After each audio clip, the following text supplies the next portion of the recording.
Hello, everybody. Welcome to today's webinar on healthy lifestyles and wellness. My name's Andrew Sixsmith. So I'm going to kick off the first of our first challenge area session for healthy lifestyles and wellness. So a lot of people know me, but I will introduce myself a little bit. Andrew Sixsmith. I'm one of the founding scientific directors, along with Alex Mihalidis, of AgeWell, and I'm currently a network advisor. I'm also the lead on the healthy lifestyles and wellness challenge area. I'm also a professor at SFU and director of the Science and Technology for Aging Research Institute at Fraser University. So the issue of healthy lifestyles and wellness is really important. So just a little bit of an overview of that. The key idea behind the healthy lifestyles and wellness challenge area is really what do we do as individuals to live and age as healthily as possible? And how can technology help us to live healthily? Living a healthy lifestyle is about making conscious choices about nutrition, exercise, activity, etc., in everyday life, as well as managing the health conditions and challenges that often emerge as we get older. I think more generally, being active and socially engaged are important for developing, maintaining optimum health across the lifespan. However, we can see that many people, old age brings frailty, chronic health conditions, and disability. And our unhealthy lifestyles in contemporary societies contribute to poor health in later life. So, for example, according to StatsCan, only 1 in 3 of Canadians nowadays complete the recommended 150 minutes of moderate to vigorous physical activity during a week. So the big benefit of being healthier is that maybe we can avoid or delay the onset of many of the chronic diseases in later life. That's a win-win scenario. It's better for us as individuals. It's better for society. It makes less demands on our stretched healthcare resources. Okay, so we're really excited to have 3 epic presentations as part of today's session by speakers Viorica Hrincu, John Acharibasam, Reah Starr, Patricia Houston, and Spencer Coombe. Before we begin, I'd like to note challenge area presentations will take place on Zoom from 1 till 2:30 p.m. Eastern Time for 2 more days this week, with the EPIC conference closing on Friday, June the 2nd. I'd encourage you to check out the AgeWell EPIC conference website for additional details and registration information. Just a few notes on housekeeping. Today's session will comprise 3 oral presentations, a 5-minute Q&A following each presenter, and conclude with a general Q&A that places the presentations in a larger discourse and addresses potential research impact. Research impact, that's an important one. It's something that AgeWell is very much about, that everybody in AgeWell really needs to think about, not just the research, but also how we're going to get our great research into real-world products and services. All attendees are encouraged to use the Q&A box to ask questions, leave a comment on a question, and upvote questions that others have submitted. And the session is being recorded and will be available for playback. Links to playback will be posted on the EPIC conference webpage and the AgeWell YouTube channel. Okay, Right, that's me. I'm going to hand things over now to our first presenter, Viorica Hrincu. Viorica is a PhD candidate in the Neuroscience Engagement and Smart Tech, that the acronym is NEST lab, under the supervision of Dr. Julie Robillard. Her work is focused on the ethical use of social media in dementia prevention research. Viorica completed her Master of Science in Interdisciplinary Studies at Neuroethics Canada at the University of British Columbia. Her broader research interests includes ethics and health, tech ethics, dementia, cognition, subjectivity, and personal identity. Okay, over to you, Viorica. Thank you so much for the great introduction. And I'll be sharing my screen right now. I'm so honored to be joining everyone today. I am situated on the land of the Coast Salish people on the West Coast, including the Musqueam, Squamish, and Tsleil-Waututh nations. And today I'll be talking to everyone about the use of social media for engaging participants in dementia prevention research and the ethical implications of this use. So to begin, dementia is a progressive syndrome that affects cognitive functioning. So memory loss comes to mind, but also language and higher level executive functioning as well. And by the year 2050, the global prevalence of dementia is expected to triple in number to 152 million people. And over the past decade, the dementia research priorities have shifted more towards prevention, early diagnosis, and personalized care. All right. And so there are actually a number of dementia prevention studies that are being conducted right now. Many of these studies focus on factors that can affect future risk of dementia and are looking into factors that can help reduce future risk of dementia as well. So diet and exercise, as mentioned earlier by our moderator. And for many of these studies, some researchers are having trouble recruiting participants. Now, one reason for this is because recruitment typically occurs in a clinical or primary care setting. And this can introduce very specific barriers to involvement in research. So I've listed 3 here. The first is that there can be a lag in physician referrals within the clinic to take part in these studies. The second is that individuals who live very far away geographically from the clinic might come in less often because it's far. And so they're less likely to be exposed to dementia prevention research opportunities and resources. And finally, there's a barrier that's very relevant to prevention, which is this last one, not seeking treatment. So many of these studies that are about your health and maintaining your health and your brain health, they need healthy participants, right? They need participants who are perhaps in asymptomatic phases of the disease. And because they're healthy, generally speaking, they're unlikely to be found in the clinic and probably not seeking treatment for anything related to dementia. So it's even more difficult to communicate why dementia prevention research is relevant to this population and why it might be important to get involved. So social media is one way to address some of these barriers. It's one way to share about prevention research and spread awareness and education to this sort of broad at-risk general population and complement current recruitment methods that are being used. And so recruitment is one part of research, right?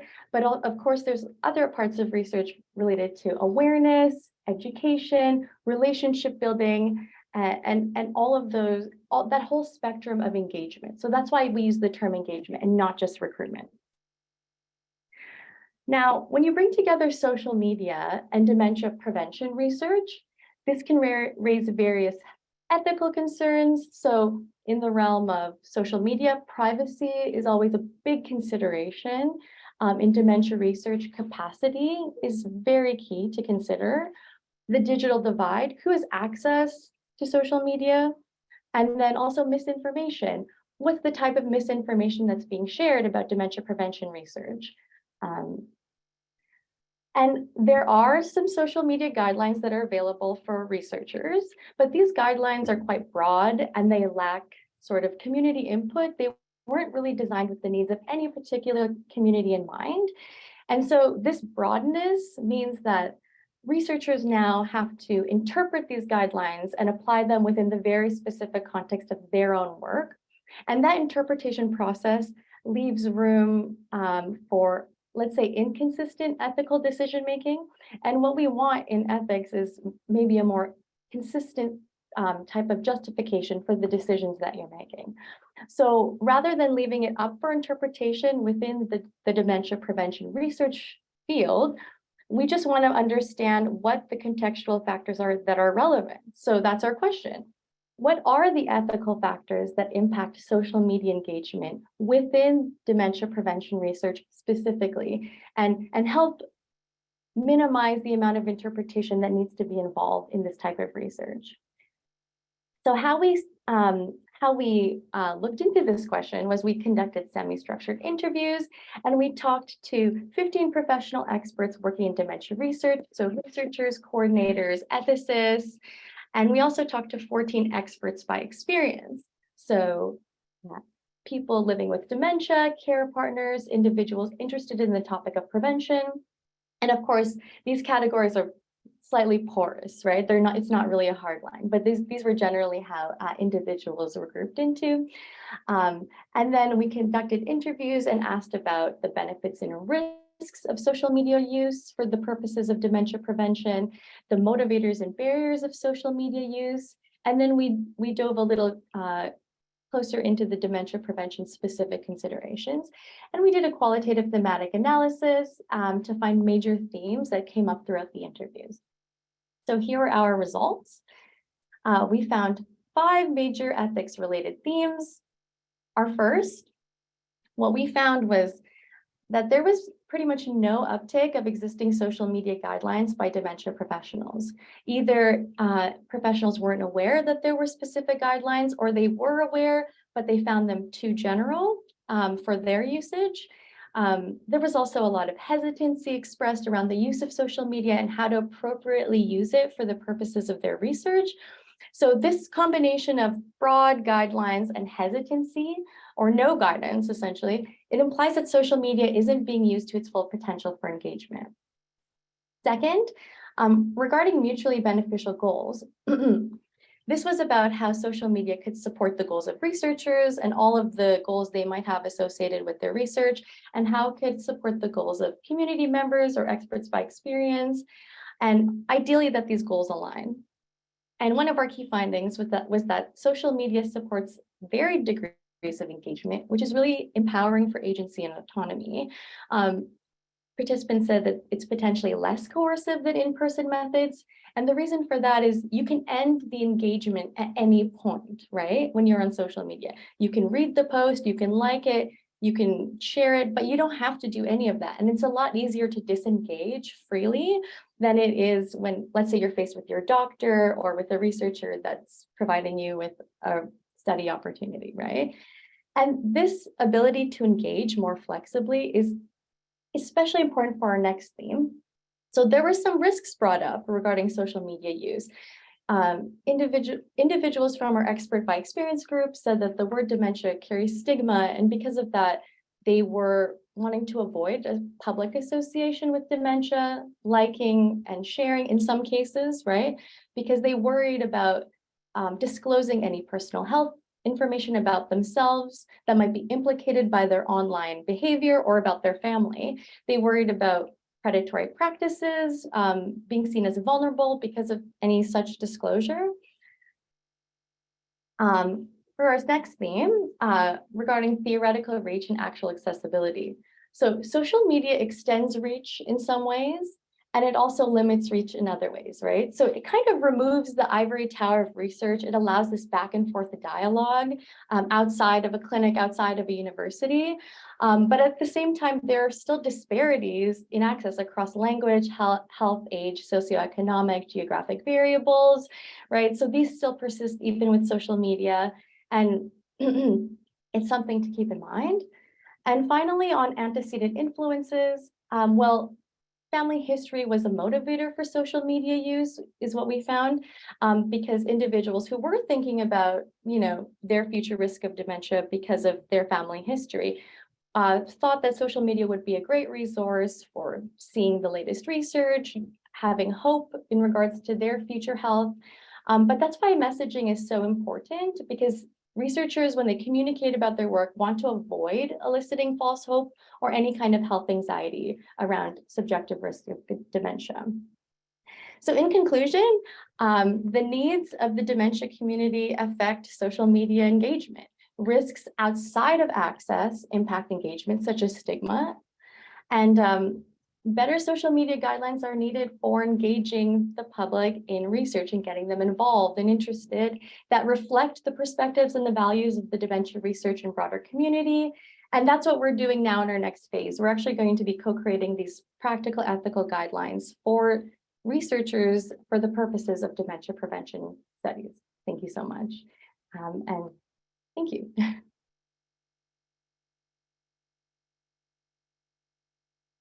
Thank you, Viorica. That was very interesting. I'm extremely interested personally in dementia prevention research, and also the ethical aspects of how we engage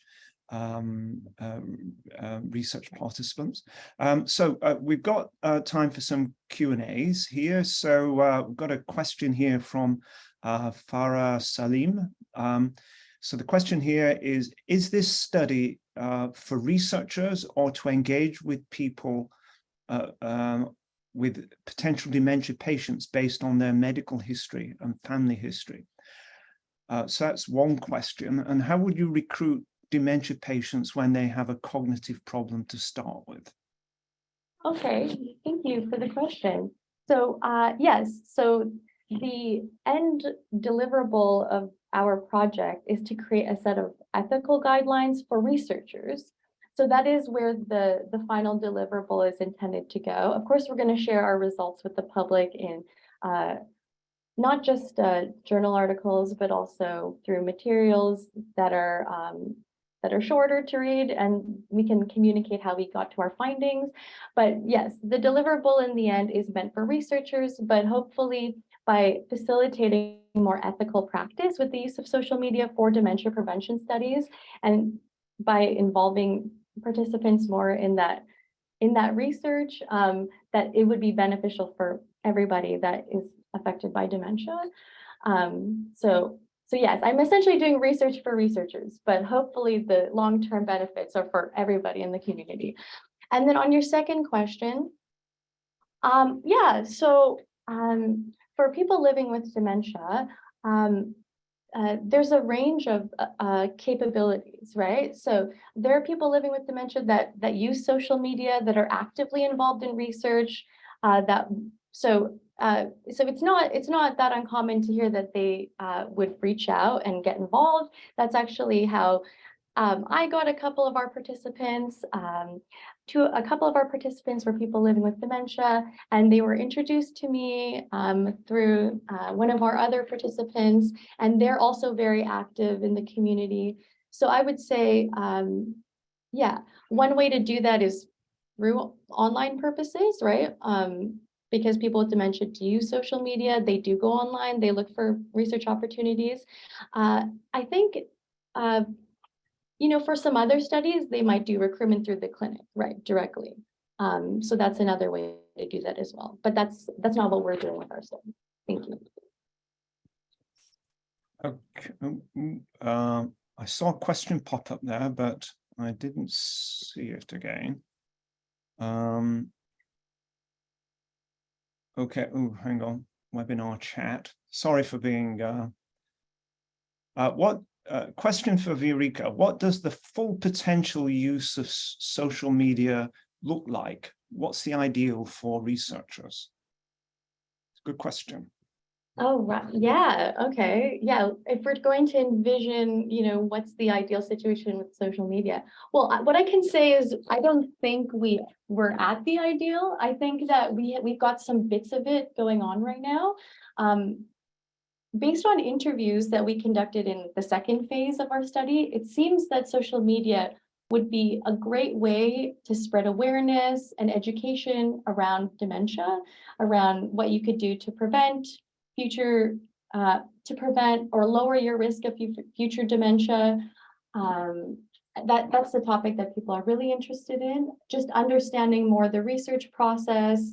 And hopefully, it's unclear to me right now if it would be what the ideal level would be for recruitment specifically. Education and awareness, yes, it seems to be fantastic. Maybe it could be better, right? But for the recruitment, I'm unsure. I'm not too sure. I don't think we can look at recruitment in a box, right? I think that's something that people working at or who are involved with AgeWell, are aware of. You don't start with recruitment, you start with relationship building, communicating with the community, finding out the needs of the community, right? So it's not just about initial recruitment, it's about having a dialogue and building long-term relationships. And hopefully, in the end, people can learn more about the research through those means and be excited and get more involved. Okay, Viorica, we've got another question here, but I'm aware of the time is pressing, and I've been told to keep things on track. And I've got more questions for you as well. So we'll leave questions, more questions for you until to the end session. We'll have more time there. So I would really like to thank you for your presentation today, and I'm sure everybody has really benefited from your insights as researchers. Certainly, we've got to be really very aware of many of the ethical issues around how we do our research. Okay. I'm going to press on now. So I'm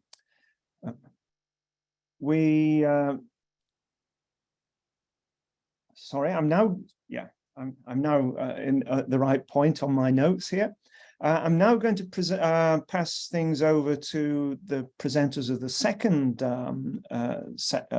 part of the presentations today, which are John Acharibasam and Reah Starr. So John Bosco Acharibasam is a postdoctoral fellow at the Johnson Shoyama Graduate School of Public Policy, University of Regina. His work focuses on community-based health research that advances the health and wellness of Indigenous peoples in Canada. As a Black immigrant scholar, he acknowledges the need to build cross-cultural bridges amongst BIPOC communities in Saskatchewan, Canada, specifically promoting health and wellness amongst remote Indigenous older adults is a focus of John's work. His research also addresses environmental health issues, climate and environmental justice, and anti-racial issues. The co-presenter today is Reah Starr. Reah is part of the Community Research Advisory Committee for the Starr Blanket Cree Nation. Reah's work focuses on promoting health and wellness within her community. In this role, she's guided and supported several projects to enhance health and wellness within her community, including this AgeWell project.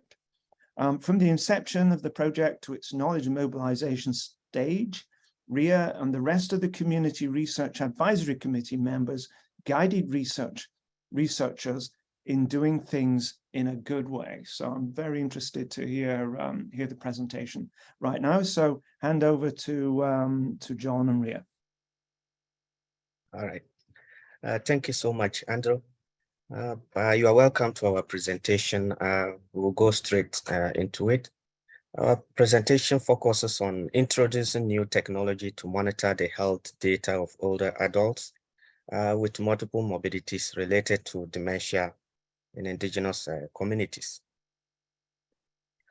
We first like to acknowledge the land on which we are presenting from, Treaty 4 territory and the traditional territory of the Cree, the Dene, Nakota, Lahota, Dakota, the Soto, and homeland of the Métis Nation. Our presentation takes the following form. From project acknowledgement, we go right into conclusions and broader implications of our findings. So we start by acknowledging the contributions from persons who have made significant contributions towards this research, making it possible for us to be here today presenting.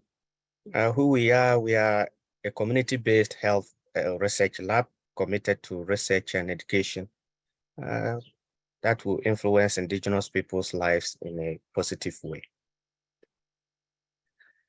Our presentation is not too far off from the first presenter. Young onset dementia has been identified as a major health concern within Indigenous communities. Evidence indicates that a positive correlation between the risk of young onset dementia and multiple morbidities among older adults. As a result, access to culturally safe health tools, technologies in this case, and education can promote healthy lifestyles that prevent multiple morbidities and young onset dementia. So in this place, culturally safe being a very important term here. Indigenous studies show Indigenous older adults technology needs differ from mainstream Canadians. So we focus here on the cultural safety of some of these health tools and the health education itself. Reah will take up from here.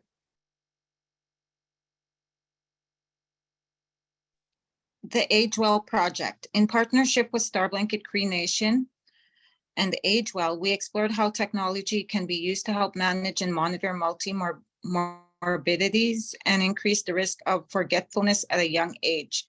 3 new technologies, including a needle-free blood glucose monitoring kit, blood pressure monitor, and a smart scale were introduced to 30 Indigenous older adults, age 55 years and above in Starr Cree Nation. Indigenous research methodologies and a community-based participatory research design were adopted to guide the research, where sharing circles have been employed to collect data. Thank you, Reah.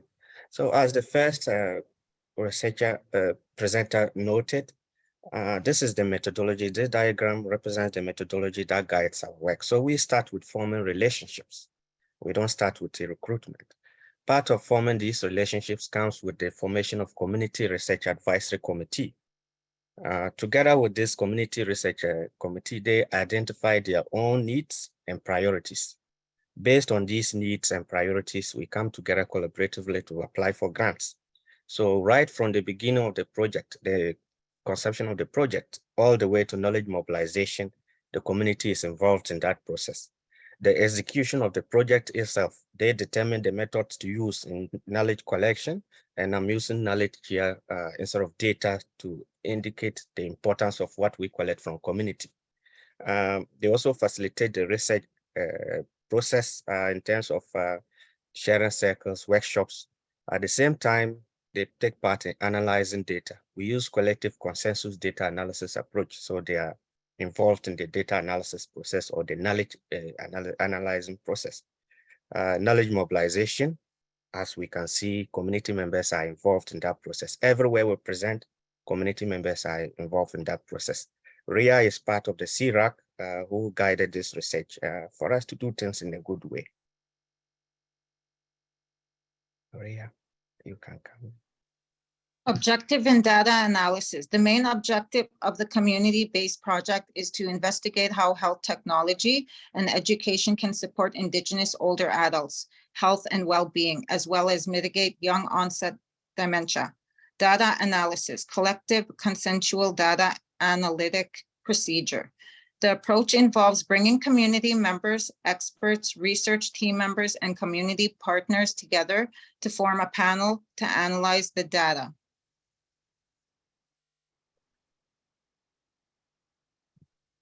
So these were some of our findings.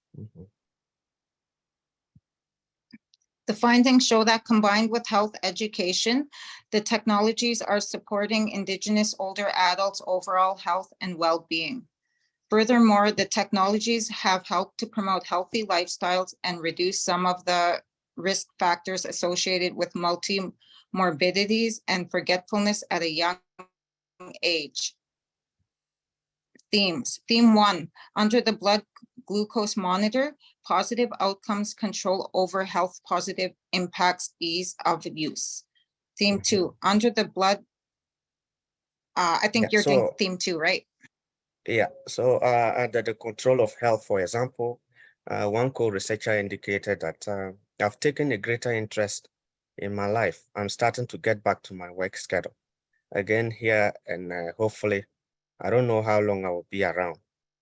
So as Andrew noted in the beginning, the aim is to promote healthy lifestyles that will help reduce the risk factors associated with young onset dementia, so some of the multiple morbidities. So due to the use of these technologies, we have seen that it is helping co-researchers get back to their usual schedules, things they were doing before, and due to health issues could not do them anymore. But since they've taken on healthy routines and eating right, exercise, among others, they are getting back to their normal routine. That was associated with the blood glucose monitor.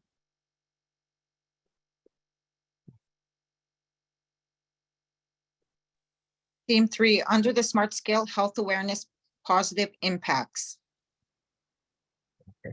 So, and here too, we had a co-researcher say that on the SMART scale, ever since I was diagnosed with diabetes and stuff like that, it changed the way you view your health. And yeah, it does. It does help. It did help with that. You do notice that you change some of your eating habits. So this was for the SMART scale. And we also had on the blood glucose, blood pressure too. There were very interesting themes that emerged, and the co-researchers indicated, or community members indicated, how important these were to their health. As one co-researcher talked about, relearning healthy lifestyles.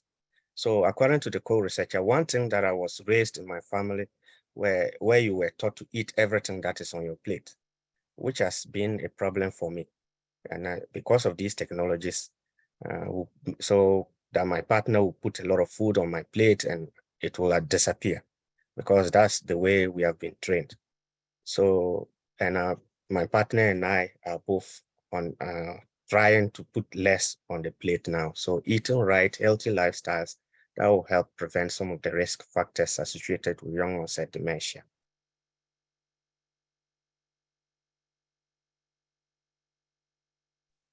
Conclusions and broader implications. Promoting healthy lifestyles and behaviors has the potential to prevent some of the factors that lead to young onset dementia in the Starr Blanket Cree Nation. Connection to culture, family, elders, and traditional teachings on healthy eating and staying active promote holistic health, including the cognitive wellness of health. Family and community play an important role in helping promote healthy lifestyles that reduce the risk of factors of YOD. Support with technology use, support co-researchers in keeping healthy eating or exercise schedules. Indigenous older adults will adopt culturally appropriate technology. Thank you so much, Reah. So as we've found out, for example, family plays a very important role. So some of our projects, we were focusing on the older adults, but the family members, the younger family members particularly, were supporting with the technology use. So back at home, reminding co-researchers to keep to their schedules, exercise schedules, eating schedules, and at the same time measuring their weight. So we found family here played a very crucial role when we are introducing technologies to Indigenous older adults, so especially younger generations. This is something we have found out, which is necessary for future projects, capturing those who will support them on how to use these particular technologies. All right, these were some of the references we used. Thank you, and that's all from us. Okay. Thank you very much, John and Reah, that was that was really very insightful. Do we have any questions for the presenters? Yeah, I've got a question here from Charity Backog. I'm sorry, Charity, if I pronounced your name wrong there. Hello, thank you for your presentation. Could you please share some examples of culturally appropriate technology? All right, thank you so much for your question. So we found out example is the use of the needle-free blood glucose monitor, for example. Common with the fact that you don't have to prick yourself, given the history of ethical medical trials that have been conducted in indigenous communities. We found co-researchers hesitant in using pricking themselves. So if we had gone into the community with a different technology rather than the needle-free blood glucose monitor, perhaps different results may have come up. So we found the technology was well received. Uptake was good because you didn't have to prick yourself. Besides the physical pain, there were historical factors why some co-researchers will not prick themselves, have to prick themselves in order to check their blood glucose, levels. So that on that alone, we found historical factors played a role in it. And there are two papers which are coming up. They are ready to go, qualitative and quantitative. Some of these results we are talking about showed. So when you look at the quantitative numbers, number of people who are using the blood glucose monitor, for example, due to the fact that you don't have to prick yourself, is huge. So some of these findings will publish the papers, two papers, qualitative and quantitative, in this regard. So that was an example we found. Thank you, John. Are there any more questions? I'm not seeing any more questions in the Q&As, but I'd like to ask a question now. You raised an important thing here, which is about family. And I really like your comment about putting a lot of food on the plate. My granny used to tell me that I had to eat everything on the plate, right? And nothing had to be left. So it's quite a common experience, I think. Could you tell me a little bit more about the family dynamics? You know, did this research kind of disrupt this family dynamics in your experience? You know, did it kind of cause any problems? Did it sort of educate people about the issues around health and wellness across the lifespan, that kind of thing? Yeah, from my experience and the responses from the co-researchers, what we say is that it rather kind of educated families about taking control over their health and staying active and, being aware of their health. Because some of the co-researchers indicated my daughter came to see me and she saw my scale and was like, "Oh, mom, so just that awareness that their mothers are taking good care of themselves and starting to, take on these kind of healthy ways of living. And besides that, we found some of the family members were actually also using the scale. So their younger ones were using the scale, and that has informed how the family was cooking. So we have responses where co-researcher told us, "Oh, when my granddaughters are gaining weight, we stop eating this and then we go for more veggies." So we found it was transforming the way families were eating and taking care of themselves and urging granddaughters to go for exercise and stuff like that to try to also reduce weight. So the technologies went beyond the co-researchers and were transforming healthy lifestyles within the families. So this was what I found. So it was kind of an attractive process where they were learning from one another, and the granddaughters were also teaching the older adults on how to use the technologies and reminding them, "Oh, we gotta go weigh ourselves. It's time. You gotta take your blood glucose level, monitor levels now, readings and stuff like that." So those were some of the outcomes, positive outcomes we saw. Very, very interesting. Okay, we do have one more question, but I think we're going to have to leave that to the final Q&A session because I want to press on to the next presentation. So again, I'd like to thank John and Reah for their fantastic insights into promoting healthy lifestyles with technology. Okay, so our third presentation today is Patricia Houston and Spencer Coombe.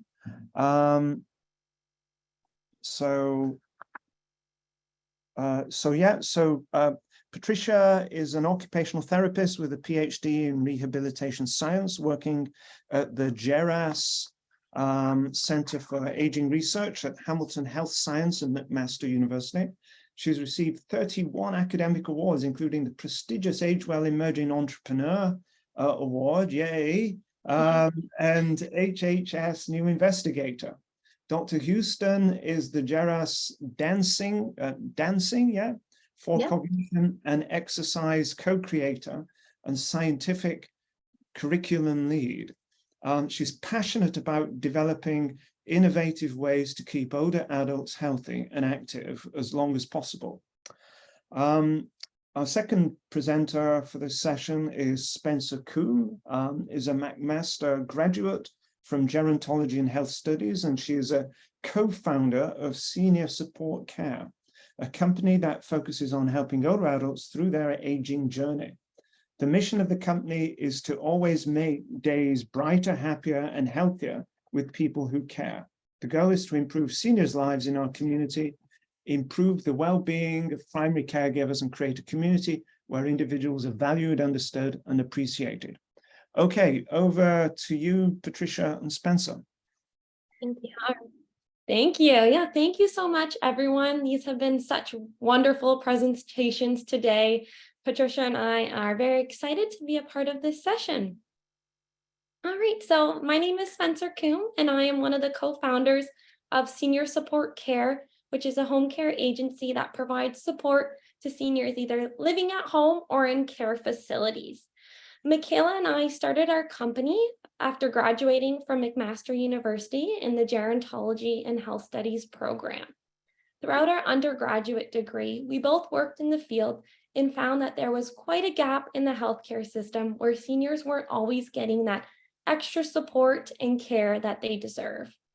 Our company focuses heavily on keeping our clients engaged cognitively, socially, and physically with meaningful activities that our clients enjoy participating in with their caregivers. We have over 30 amazing caregivers who are always trying their best to keep our clients stimulated, whether that means getting our clients out on daily walks, listening to music and dancing together, chatting and reminiscing together, maybe over a cup of tea, or even integrating cognitive activities like word games or card games. And we are also published authors of a resource book called Any Game for Any Brain. A photo of it here. So it's a book filled with over 80 different engaging games and activities for those with cognitive differences, from youth to seniors. So the main focus of this book is on having fun through movement, engagement, and activity. So that brings me to my next slide here. Have you change it over? Yeah. So shortly I will, so this slide outlines the power of dance in brain health and movement. Shortly I will be playing a video clip of Marta Gonzalez, who is a former ballerina who is living with Alzheimer's disease. In this video, she recognizes Tchaikovsky's Swan Lake, which triggers a very powerful response. So if you want to play that, Patricia. So as you'll be able to see in this video, music and dance have such a profound impact on emotions and memory.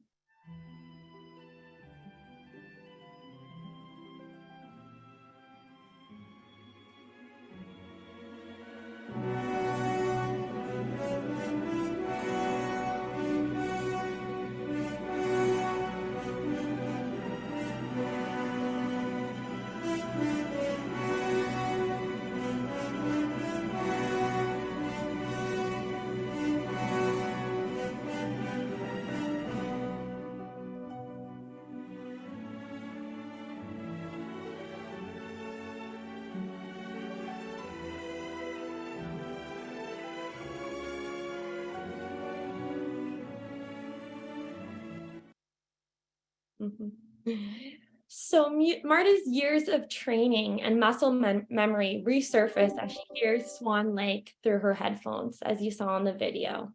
I love this video as it inspires hope and it showcases the transformative power of art and music in dementia care. A story like this motivates us at Senior Support Care to continue engaging our clients in activities that are truly meaningful and help to make their days brighter and happier.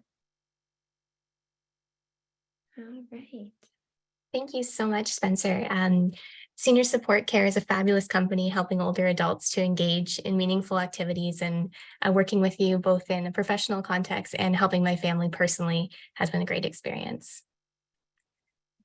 So we're going to move into a research study on the virtual Jairus dance program, and this was funded by the HHS New Investigators Fund, St. Peter's McMaster Chair in Aging, and also the Age Well Emerging Entrepreneur Program. So for this research study, the primary aim was to assess the feasibility of virtual Jairus dance in older adults. So we had an in-person program for Jairus dance, and during the pandemic, we pivoted to a virtual model. And this study was to see if it was possible. The study design was a single center prospective parallel group RCT. We had 50 individuals in the study, and the dance intervention group was for 6 weeks. The participants engaged in dance for 1 hour twice weekly, and it was through a Zoom for Healthcare platform. Our control group was a waitlisted control group, so they had their assessments, and then after the study was completed, they also completed the dance program, so everyone had the opportunity. For the study design, our primary outcome was on feasibility. We looked at process, outcomes, and acceptability. For our secondary outcomes, we looked at falls-related concerns, specifically balance confidence and fear of falling. And these were collected on electronic case report forms by blinded assessors at DSD Physio. For our analysis, we had descriptive statistics and used repeated measures ANOVAs, and this was a registered clinical trial. So for this study, we assessed eligibility using 206 older adults who were screened for eligibility in the study. And we had lots of interest and actually generated a wait list of 46 individuals through this study. We randomized 50 into the research study, 25 to the intervention arm, which was our dance, and 25 to the control arm. And our final analysis cohort was 22 and 20. We're losing some individuals due to missed study visits or scheduling problems. So this outlines the baseline descriptives of the two groups. So the mean age overall of the study was individuals 75. However, it ranged from individuals 60 to 93. There was no difference between the age between the two groups. Majority of the participants were female within the study. About half lived alone. Education, about 60 to 75% had higher than high school education, and falls are typical of this population. There was no statistical differences between our two groups at baseline. So for our feasibility outcomes, what we found was for recruitment, we needed to screen approximately 103 older adults to fill a cohort of 25 individuals. It took us 8 weeks to fill the study out at 50 individuals, and the retention rate was 84%. For the virtual assessments, we had no adverse events. There was 100% acceptability in doing the assessments through the Zoom platform. It took an average of 41 minutes to do the assessments pre and post. And using the virtual CRF forms, we found this to be 5 times faster than paper CRFs. For the acceptability outcomes for feasibility, we had 1 unrelated adverse event. Our adherence was quite high in attendance to the dance classes at 77%. And this is higher than typical exercise adherence seen in the literature, around 60 to 65%, because dance is fun and people wanted to come. And that's what we attributed to. The fidelity of the program was high, and the enjoyment rating aligned with the high participation was 90% of our participants rated it good to excellent. In terms of the clinical outcomes, these two graphs show our falls-related concerns. So we have two different falls-related concerns here. Balance confidence, which is an individual's confidence not to lose balance while they're performing daily activities. And fear of falling is an individual's concern about falling during daily activities. Both of these graphs on the y-axis show the either balance confidence or fear of falling. And then we have two different time points here, baseline and 6 weeks. The blue lines show our intervention group, and the red line shows our control group. So what we're seeing here is balance confidence increased in our individuals after completing in our intervention group, after dance, and fear of falling reduced. So those are the directions that we want to see these outcomes going in. And we saw clinical significance and also statistical significance in both of these outcomes. So overall, what this study shows us or provides evidence is that all predetermined thresholds for feasibility were met. So a virtual JERS dance is feasible and safe for older adults. We also saw improved falls-related concerns of balance confidence and fear of falling after only 6 weeks of the virtual program, which is a quite short duration, which supports the development of virtual models of care. And also for our next step, we'd like to increase the diversity of our participants enrolled in our study, as a high percentage of our participants were female. And we also want to expand the virtual dance curriculum, because many of our participants, after it was done, wanted level 2 or the next series of dances. So we're looking for funding, actively looking for funding to expand our program. So that completes our slides. We are happy to take any questions from the audience. Okay, thank you very much. Okay, we've got some questions coming up in the box here. A question from Rachel Swans. Where were all the participants in the study from? Where did they come from? Oh, excellent question, Rachel. So because this was a virtual dance model, we were able to expand the reach of our program, and they were from across Canada. So we had some participants from BC and some in Nova Scotia. The majority were in Ontario. So that's a great thing about a virtual model, is that we can expand it to anywhere. Excellent. Okay, well, there might be some more questions forthcoming, but I can ask a question. You mentioned a really important concept in any of these, which is fun, right? Is that fun tends to be overlooked by researchers. We tend to be a bit serious about things, don't we? Tell me more about the importance of fun in this sort of, and is there a fun scale? Have you thought about doing that in your, in your research? Yeah, so I can talk it from the research perspective, and I'll pass it to Spencer from the care perspective as well after. So fun is so important, and that was something that we wanted to incorporate when we were designing this intervention. And although all of the motor control and the neurological theories backing the dance program are important, fun is probably the most important thing, because you can make the best program, but if someone doesn't want to do it, then what does it matter, right? So some of the elements that we incorporated into the program was making sure that the music was appropriate to our individuals that were dancing.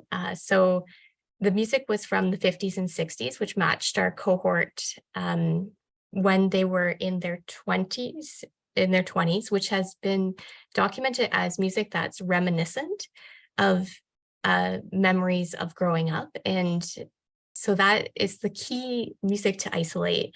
as we found. And we also asked participants throughout the program to suggest music. So we would have participant suggestions during the warm up to just really get that happy atmosphere going. And I'll pass it to Spencer. Yeah. So what we found at Senior Support Care is that having fun can mean so much to different people, right? So with some of our clients, that having fun may mean just telling stories to each other, or maybe having fun, like Patricia said, is putting on the songs that provide reminiscence. So for us, it all depends, but I like what you were saying, Patricia, how like the reminiscing, bringing in music that from the 50s and 60s. We use a lot of that with our clients, whether that's just taking them on a walk, we're playing the music in the background and we're having fun while we're doing it. Excellent. Yeah, before one other question which I'd like to ask before we open up to broader Q&A session for the webinar today. So great idea, and I'm really think fun activities is crucial to healthy lifestyle interventions. How do these get turned into real world products and services? Now, I know you guys are really strong on the entrepreneurial side of this, but who pays for this? How do we turn these great ideas into viable services? Could you tell us a little bit about that? Because that's always a stumbling issue. Exactly. So having funding from the Emerging Entrepreneur Program was a key to the success of the JARS Dance program, because that provided seed funding for us to start small. And we started to build on, if we can have one site running and then they pay a fee that kind of snowballs into the next site and to get the next site running. So currently we have 5 sites running the program as a commercialized product in addition to the research funding. So starting small and expanding has been a key to our success. Great. Well, I really look forward to seeing how you progress in the future. Thanks very much. Okay, we're going now to open up the Q&As more widely. So I'd like to ask all the presenters to come back onto the screen, and we can open things out for a wider discussion. Yeah, so I've got three questions still that we want to have a look at. So I've got a question here for the first presenter, Viorica. So Viorica, the question here is from Cindy Zhang. I'm wondering if there are different levels of possible engagement and different ethical implications for engagement between specific social media platforms, for example, Facebook compared to Twitter. Yeah, thank you so much for the question. So the first thing that comes to mind when I read this question were the results of the first phase of our study, where we actually looked at the types of dementia research posts that were shared on Facebook and Twitter in particular. We didn't look at other platforms, but I can speak to those. It seems that these platforms are used for different reasons within the dementia research space. So there were a higher number of advocacy and health organizations that were using Facebook and sharing dementia research posts. So advocacy organization being Alzheimer's Association, Alzheimer's Society of Canada. And then on Twitter, there was a much higher percentage of academics and researchers sharing their own research or talking about, research happening in the field. So I think that that's one key difference between the platforms is who's using them and for what purposes, right? And you can imagine that, if you went onto TikTok, perhaps you'd see a younger demographic there, right? So that's what I would think about if you were going to look at different social media platforms is the specific audience that you're most likely to reach. Facebook does seem to be the most wide-reaching platform, though. That does seem to be the platform that most people are using across different age groups. If we were just looking at age, of course, there's many other, intersectional points to look at there, right? And then in terms of the ethical implications, so if we think about usage, I would say access is an important difference between these platforms, right? So maybe one platform is preferred by an individual from a community for specific reasons, or perhaps maybe individuals only learned how to use one platform, and it's hard to learn some of the new upcoming platforms, and there are so many now, right? So I think access is a big consideration that sort of differentiates these two. And we're not just Facebook and Twitter, but many of these platforms. And then as well, the way the content is shared on these platforms. So on Facebook, you can make more long form content. That's what people expect when they go onto Facebook. Whereas on Twitter, the norm is to create more short form content, right, with the character limits. So I think what I would say is that a big consideration that professionals were bringing up was that they needed to be able to contextualize their research in a way that people who are not experts in dementia prevention research could understand. And then they could also understand the limits of research and that this research could change in the future, a lot of qualifiers, but also trying to provide that information to the public. So I think if you're restricted by character count, let's say on Twitter, that is severely going to limit how you're going to be able to talk about your research, right? And how you're going to be able to qualify it and use understandable, not very overly scientific language, right? So that you could facilitate more of a two-way engagement. Thank you, Viorica. Very interesting. Okay, we've got another question here specifically for the presentation by John and Reah. From Alfredo Sherman. Hi, thank you for your presentation. I am curious as to what kind of health education accompanied the technologies implemented and how both are related when presented to the communities. Could you speak to that, please? Yeah, sure. Thank you so much, Alfredo, for your question. What we were guided to do by the CRAC is that under each technology, we had 2 workshops. So for example, on the blood glucose monitor, we had workshops which kind of addressed some of the risk factors associated with higher blood glucose. So for example, first workshop, we had exploring diabetes. And important to this is that we centered Indigenous knowledges in this. So under exploring diabetes, we had an elder lead at workshop on traditional medicine and Indigenous healing. Workshop 2, we had exploring nutrition and blood glucose. Under this, we had an elder lead the discussion on traditional foods and medicine. So all this, we ingrained traditional or Indigenous knowledges in the programs where we met the co-researchers where they are, centering everything on their culture and then Indigenous ways of knowing and staying healthy. So when we go to blood pressure, we had Indigenous exercises or physical activities.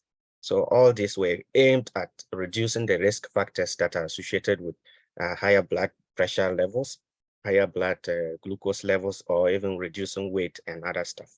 So I don't know if this answers your question, but these were some of the workshops we had and the educational programs we rolled out.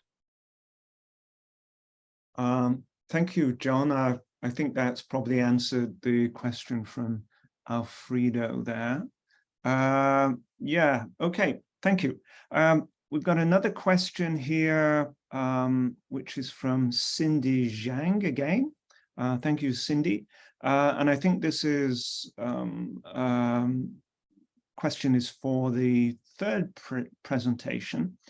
is it possible for reminiscence to have negative outcomes on older adults as well? And I think this is maybe referring to the video that you showed of the lady who was previously a ballet dancer, and the kind of evocation of memories through music, which is a very interesting topic in its own right.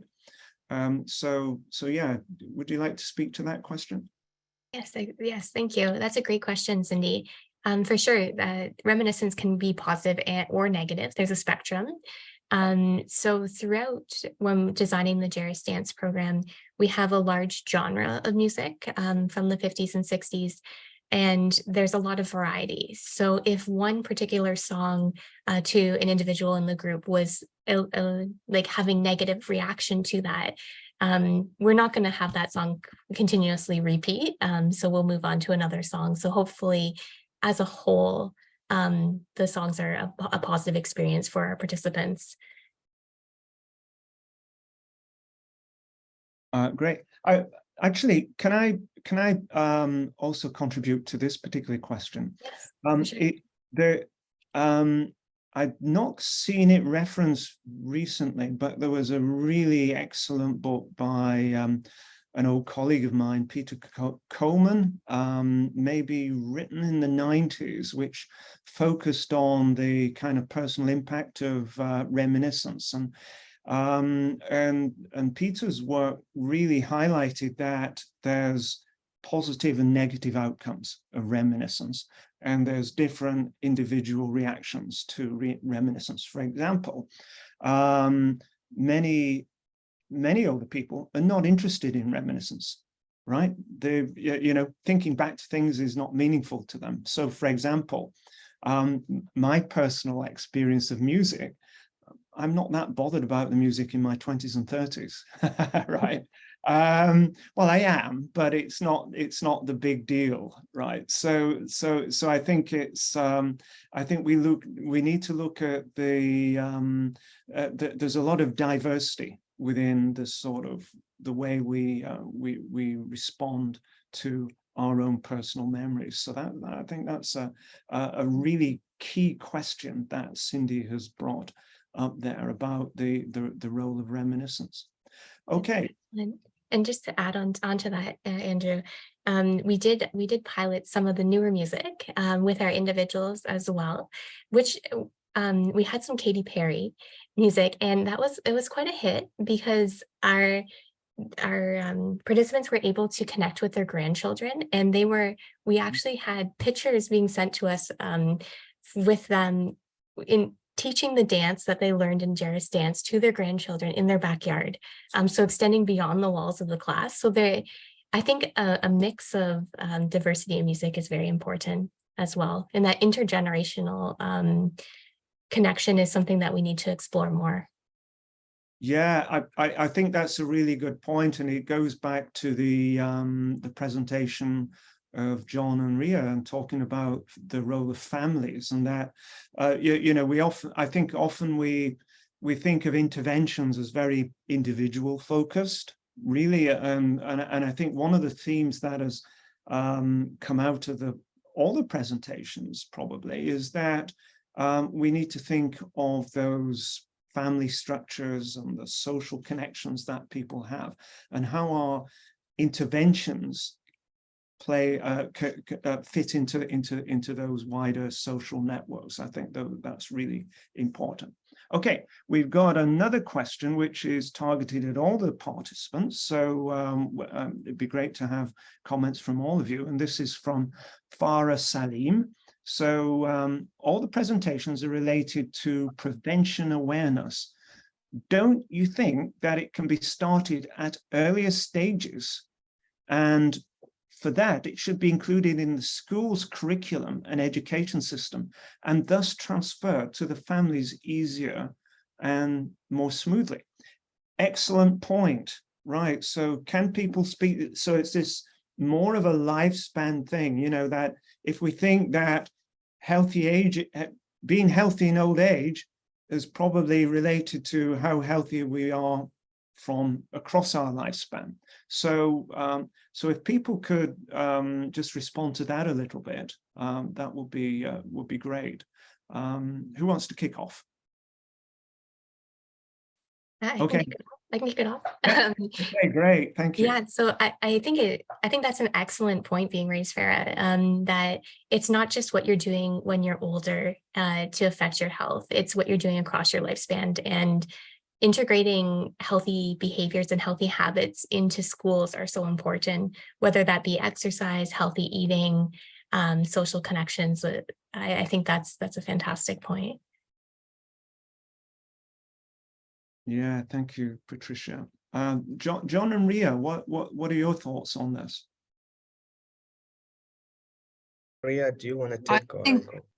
Yeah, I think it's a good idea. I think like being healthy while we're young can really help us when we're older. And like they have gym class at schools, but maybe like maybe more exercising and stuff like that. But yeah, I think that's a good idea. I think that's good.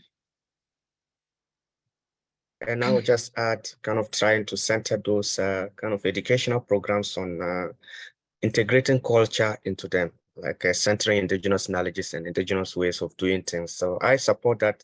Yeah, we need to integrate them into classroom lessons for children, and but we should center when it comes to within Indigenous communities. We should the type of programs, specific programs that address the specific needs or unique needs of Indigenous communities. Because if we teach exercise in schools, and some communities perhaps do not have gyms. So we have to take into consideration some of these structural challenges, historical challenges, and then culture is important in these educational programs. So when we teach eat right, communities know eating right is important, but there are structural challenges with the communities we work with. So you take a community in Saskatchewan, for example, Cumberland House, which is about 5 hours away or 4 hours away. Women have to come to towns for shopping and stuff like that. So they know that eating right is important. In the schools they teach, but some of these structural challenges have to be addressed if we want to have these things taught in school. So I support it, and I think we center culture and the unique needs of communities into these programs. Thank you. Great, thank you, John and Reah. Viorica, have you got some thoughts on this? Yeah, absolutely. Yeah, going based on some of the data that I presented today, I think it's very important to talk about it from an earlier life stage. Something to keep in mind is to tailor the messaging appropriately, perhaps, wanting to avoid sort of future health anxiety in young people, not wanting to be afraid of illness later on, but thinking about it more as healthy living and healthy lifestyles, and I think in that way it would be more sustainable long-term. So yeah, community specific messaging, like John was saying, but also, I guess, generational or age specific messaging so that it's not causing undue anxiety about health. And, we talked about gyms as well. John mentioned gymnasiums and access to these kinds of equipment. That's really important.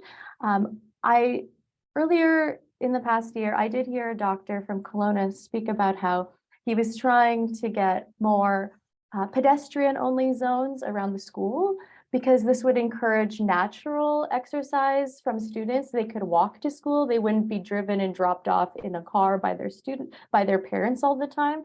So I think also the way our environment is built, our cities are built, encouraging natural exercise and movement into our daily routine, 15-minute cities, these kinds of things, that's going to have potentially a long-term impact on our way of healthy living. And it's something that could be incorporated into the way our cities are built, and that's accessible by everybody, right? So that's what I would say.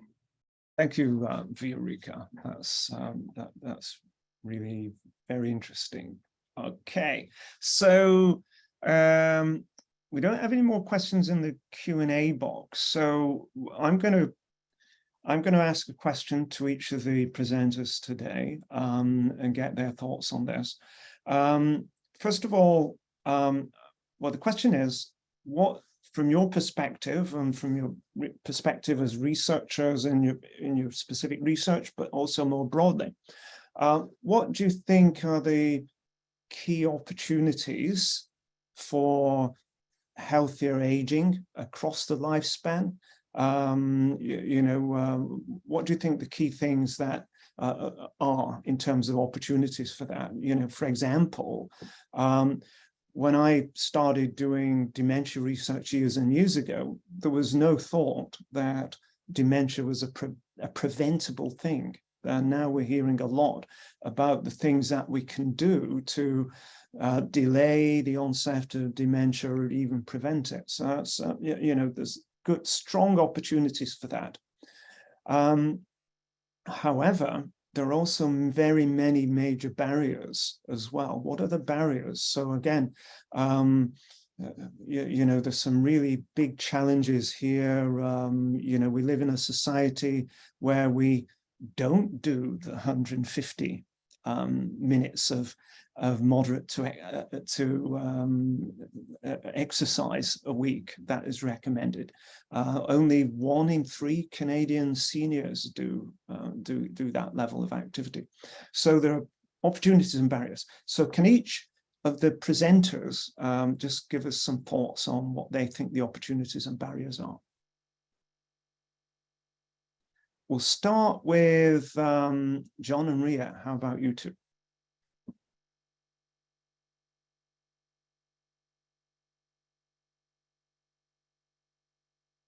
Reah, do you want to go? So for a barrier in our community, like for the exercise program we had, there was many elders and some people that didn't have transportation because we come from a really sort of like a isolated area. So that was one of the barriers. And they were old, so a lot of them needed the help, to get there and stuff. And yeah, so that was one of the barriers that I could think of. All right. And what was the other question?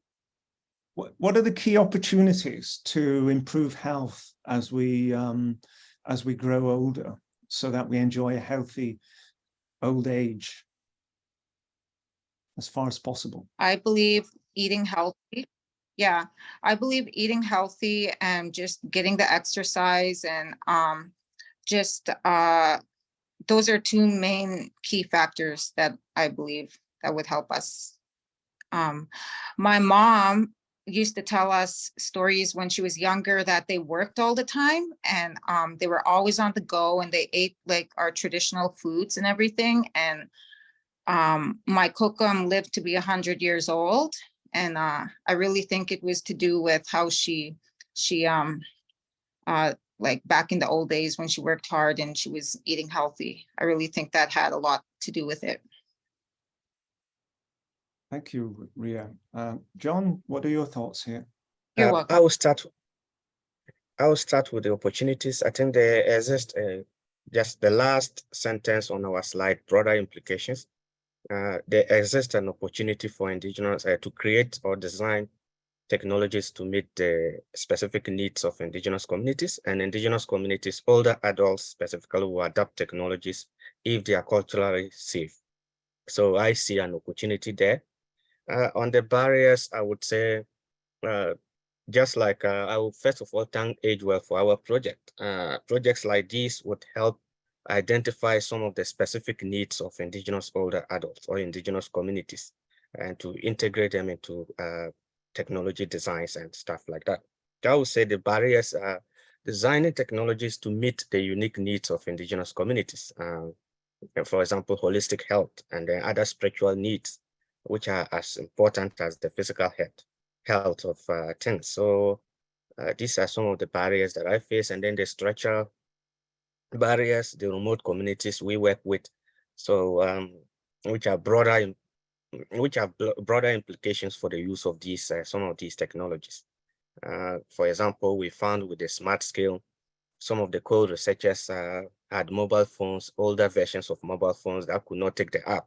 The smart scale came with, some of the technologies came with the possibility to link them to your mobile phone, your smartphone.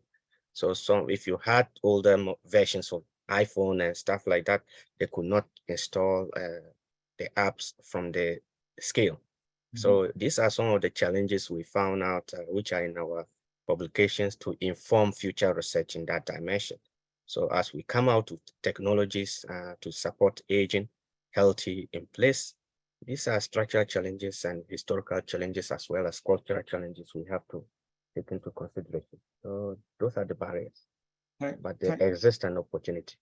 Thanks, John. That issue that you just brought up there about how technological change can leave people behind if they don't have the right technology or the right abilities, etc., etc.